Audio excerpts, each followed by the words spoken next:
Guys, long time no fucking say. I mean, I miss y'all. You miss me. Regardless, hey, I've been a lot of things have happened. As you can see, that standee for the Smash Brothers for 3DS is gone, and I replaced it with Rem figurines from my Japan trip. But that's not the main point of contention of this video right now, because I want to talk about the new Super Mario Brothers movie. And let me tell you, man, it's been a day. I let the movie kind of marinated my brain for a little bit to like give my overall thoughts on the movie. In short, I give it a B. Right now, let me go over the non-spoiler and spoiler sides of the house. The non-spoiler stuff, I should be able to get it down within under 2 minutes. So if you're on the fence about this movie and you're a big Star Fox fan, I got some great news for you. You're gonna eat well, extremely well. So at this point, pack up your bag, stop watching this video, and go straight to any movie theaters near you, because you're gonna love this movie if you love Star Fox. Trust me on that. Now, let's say you're not a big Star Fox fan, like the people I just described earlier, and you're looking for something that may have a little bit more story into it compared to the previous Mario movie. I know my cat's going crazy. I would say you might be let down just a little bit, or a good amount maybe, because they do some foreshadowing at the beginning of the movie, especially with certain characters that are pretty much important to the story.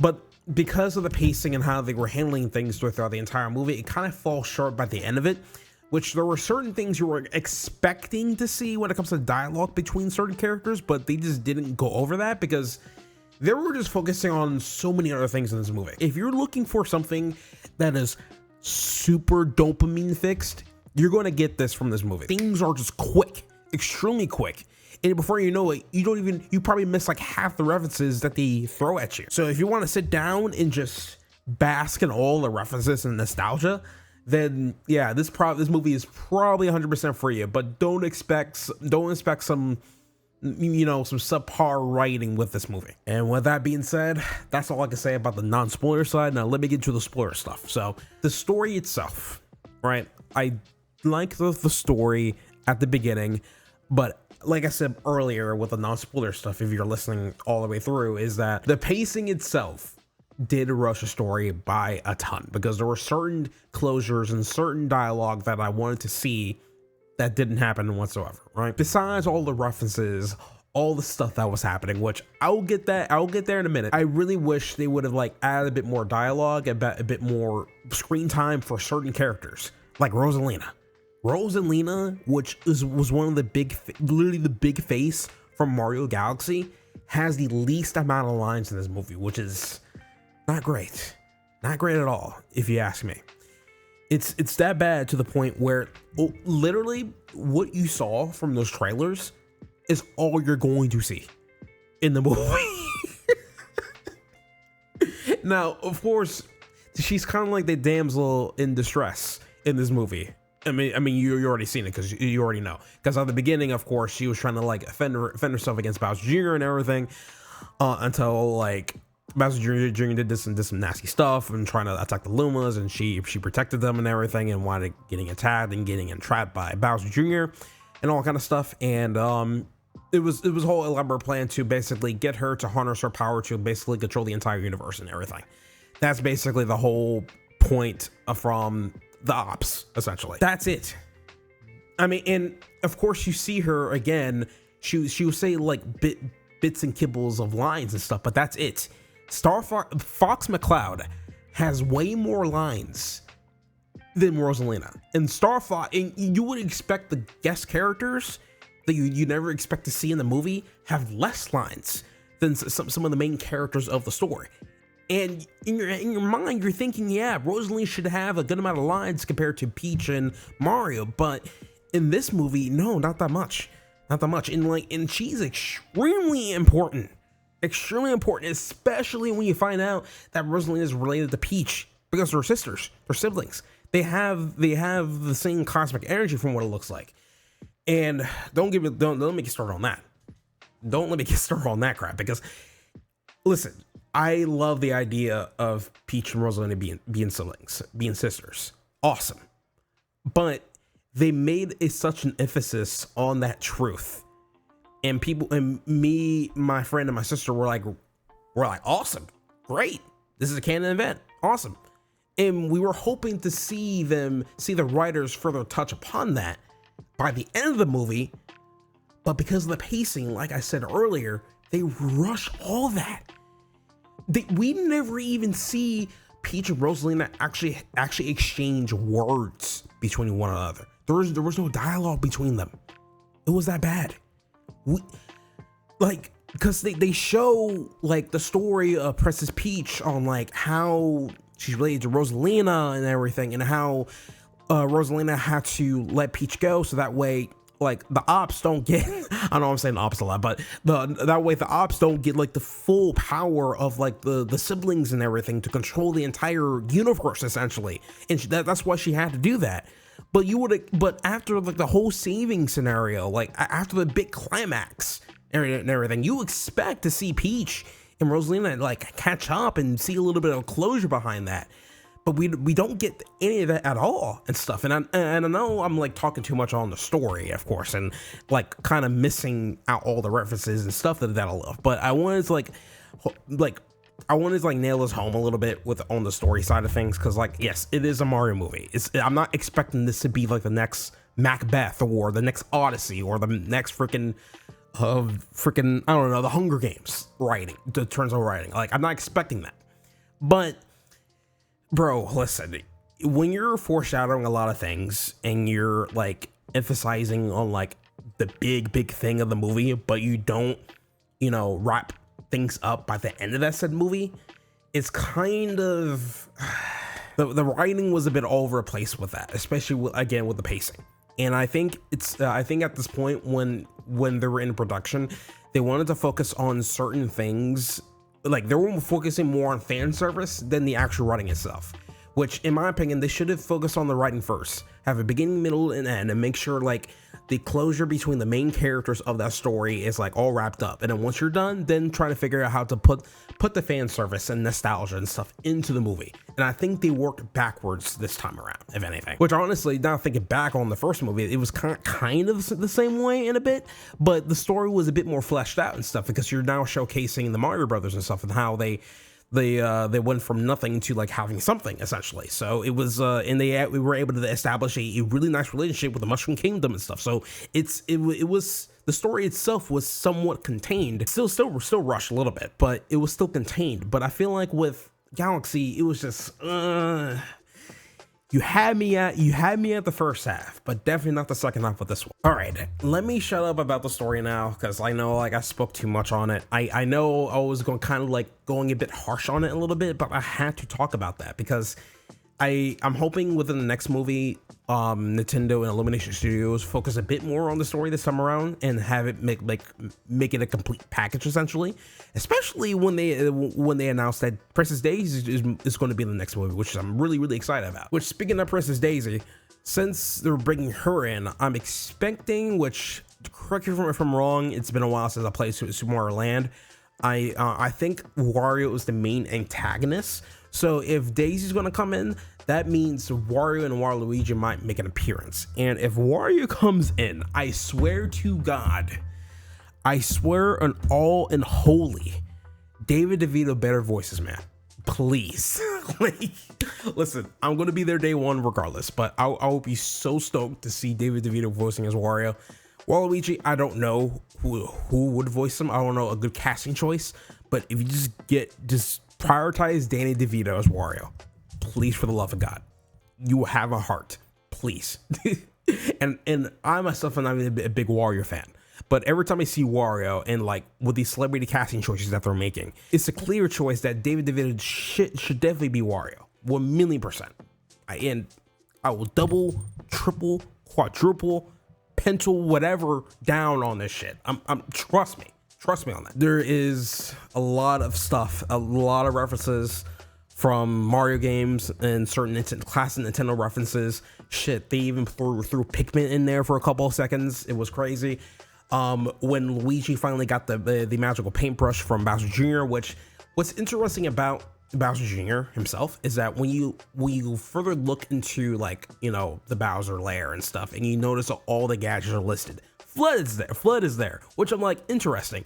And if you guys like know a little bit of lore, I'm pretty sure the paintbrush he was using, along with Flood and along with the possible other gadgets, I'm pretty sure not all that came from the Mario universe, but both Flood and that magical paintbrush he has, or I wouldn't say magical, I'm not too sure on that, but those were made both by Professor Egad. So I'm wondering whenever we're gonna see him appear in a movie and stuff. Heck, Luigi's Mansion, they got it.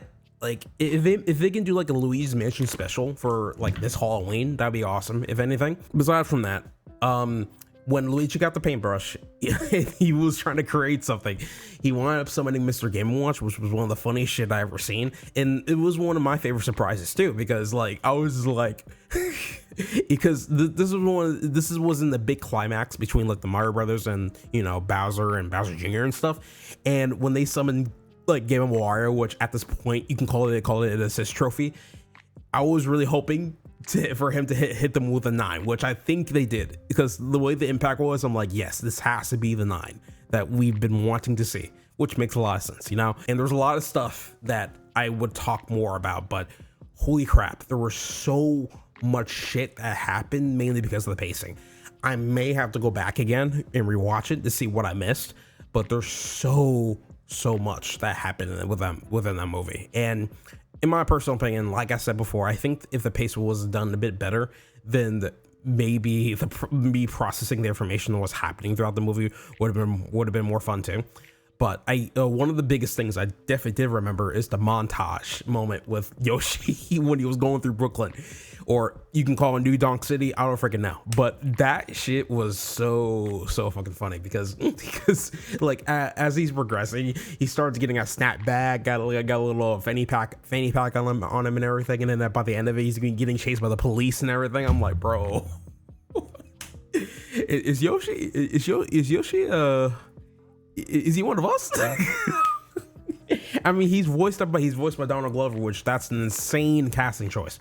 And I really wanted to know the lore and how the hell he got that role to begin with. And I mean, my friends kept telling me, hey, he was just begging to be in the movie, which I'm like, you know what?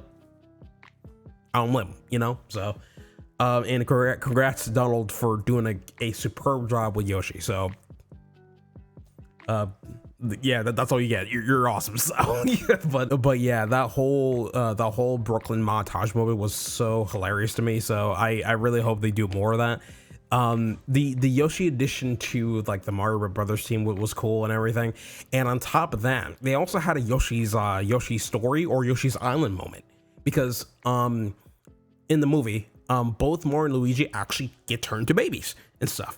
Because Bowser Jr. had a gun, or like some gun that he shoot him with, and they want to actually turn to babies. Yoshi had to basically play the main character for a little bit, Yoshi's Island reference, and like turn him back to like normal adults and stuff, which I thought that was cool. And the thing was too, like when you look back and see what they did, they literally combined a whole bunch of different references, and it's insane. So it's not just a Mario Galaxy movie, it's also a Mario Odyssey movie. It's also maybe a Sunshine movie, because when you go to the Galaxy Gateway thing, or Gateway Galaxy, that's what it's called, they got like so many different characters in there. Like they got the Panatas and stuff, the Panatas from Aldo Delfino, which I hope we get a special episode where they're chilling at Aldo Delfino, but I highly doubt that at this point.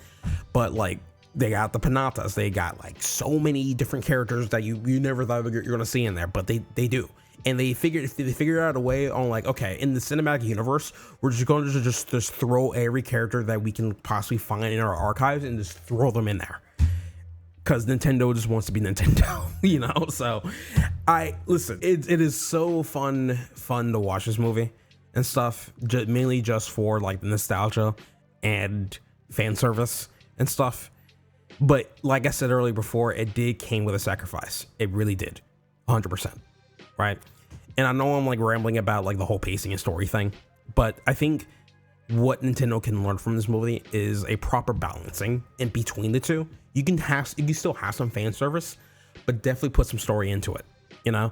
And for me, I know I'm not very well organized on how I'm talking about this movie and stuff, but it's overall still a good movie. You will still enjoy the movie. It's just the stuff I was talking about with the story and everything. I guess it's me being a little nitpicky, if anything. Honestly, I'm being perfectly honest with you. But if you just throw that out of the window and stuff, and you just want to just see a lot of shit just being thrown at you at once, and hope to God you process it, then yeah, go for it. Yeah, it's definitely a dopamine hit after dopamine hit after dopamine hit after dopamine. And the reason why I felt like they did that in the first place, because the current generation and younger, they depend off of that, unfortunately.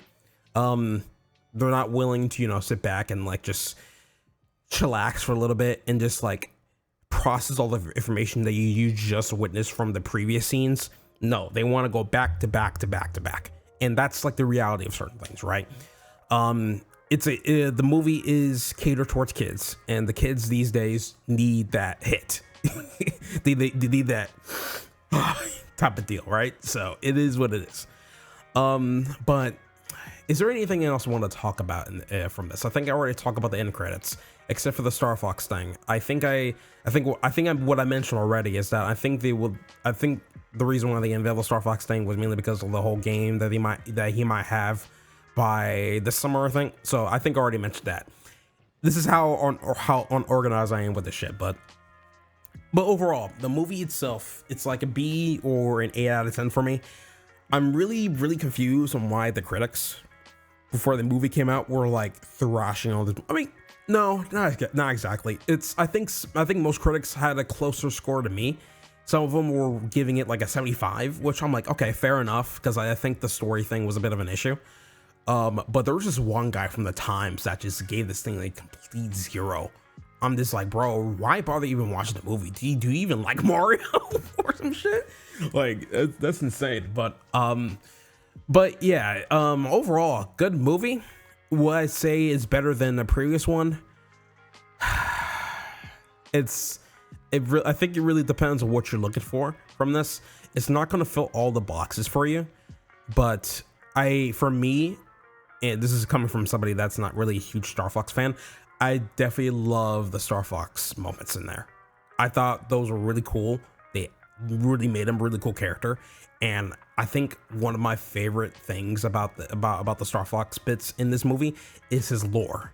Now, I already knew about his lore, but the way they animated the lore was really, really freaking good. And I'm wondering if it's a different animation studio that did that for Illumination, or if it's Illumination themselves that actually did it. And if it's them, then damn, they have a different avenue that they can possibly go into. Like, you don't have to make the whole Star Fox show like 3D. You can just go do it in that anime style, then that's perfect, And it also opens other avenues too, if anything. Like, with Star Fox hopping in, what if we see like other characters like Metroid or something, right? We see Samus Aran in there somehow. We already saw Pikmin. We already saw Pikmin up in there.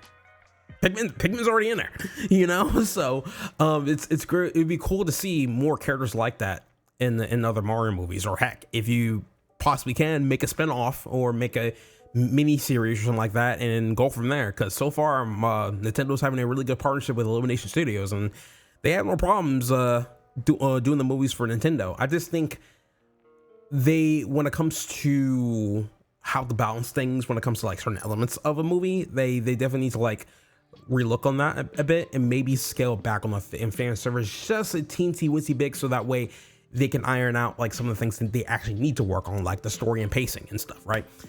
But I think that's all I needed to say, because at this point I think I've already exhausted all the points I have already, and hopefully you agree with me on some of those points, if anything.